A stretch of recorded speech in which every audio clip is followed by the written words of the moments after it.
Assalamualaikum warahmatullahi wabarakatuh. Di sini saya akan menjelaskan tentang teknologi perkantoran, otomatisasi perkantoran, dan virtual office.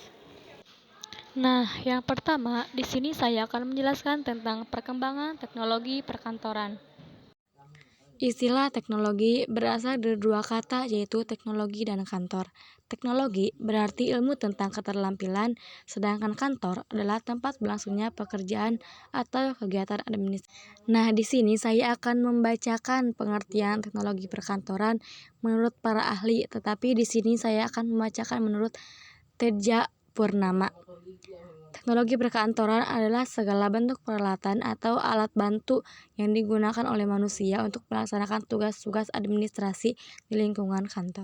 Yang kedua, ada pengaruh perkembangan teknologi perkantoran. Globalisasi merupakan awal mula perkembangan teknologi perkantoran. Peralatan dan mesin-mesin kantor berkembang sesuai dengan tuntunan perkembangan zaman. Kecepatan informasi kinerja harus dijunjung dengan teknologi modern. Nah, di sini ada mesin kantor. Mesin kantor merupakan peralatan yang digunakan untuk menghimpun, mencatat, atau mengirim keterangan yang dibutuhkan oleh suatu lembaga sehingga mampu memperlancar aktivitas kantor. Yang pertama ada komputer. Komputer bisa digunakan untuk meletakkan atau menyimpan data penting yang bersifat pribadi ataupun data pekerjaan. Nah, yang kedua ada mesin fotokopi. Mesin fotokopi termasuk mesin kantor yang berfungsi sebagai mesin pengganda yang berbentuk dokumen. Yang ketiga ada mesin faksimil. Mesin faksimil digunakan untuk mengirim surat secara tepat, mulai dari suatu tempat ke tempat lain, baik itu tempat yang dekat ataupun tempat yang jauh, bahkan bisa sampai ke lintas negara. Otomatisasi perkantoran, yaitu penggunaan sebuah sistem informasi yang memudahkan komunikasi secara formal ataupun informal yang bertujuan untuk meningkatkan produktivitas.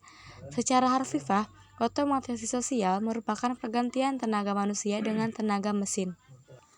Nah, di sini ada tahap-tahap penerapan otomatisasi perkantoran. Yang pertama yaitu secara tradisional. Penggunaan teknologi lebih diarahkan untuk peningkatan produktivitas perusahaan dan pengurangan biaya. Yang kedua, secara transisional, diindikasikan dengan dimulainya penggunaan pemrosesan data secara elektronik dan penggunaan aplikasi untuk keperluan mulai dari komunikasi, penyimpanan data, dan pengarsipan data.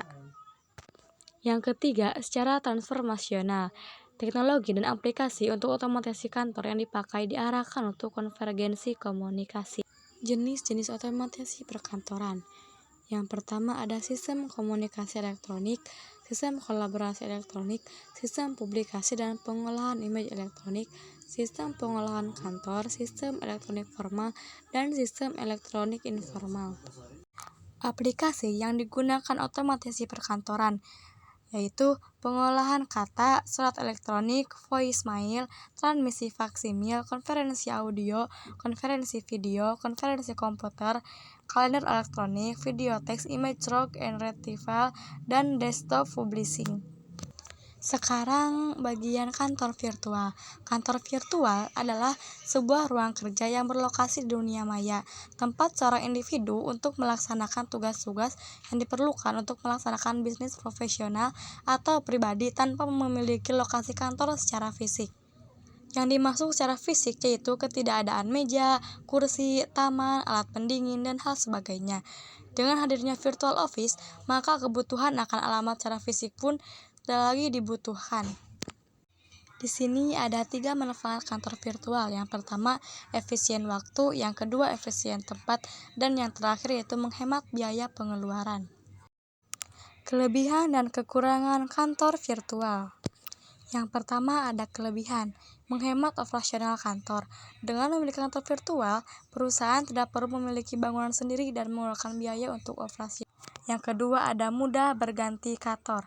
Perusahaan yang memiliki kantor tetap dalam bentuk fisik tidak bisa berpindah lokasi sesuka hati. Akan tetapi, jika perusahaan menggunakan virtual office, mereka bisa menggunakan lokasi kantor tanpa harus mengeluarkan biaya besar. Yang ketiga, lebih menghemat waktu. Karyawan juga diuntungkan karena mereka tidak perlu datang ke kantor.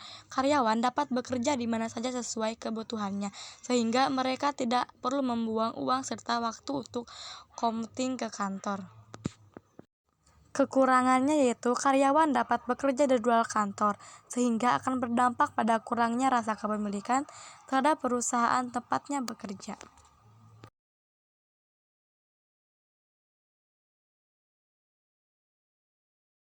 Sekian yang bisa saya sampaikan. Mohon maaf bila ada salah kata dalam menyampaikan materi.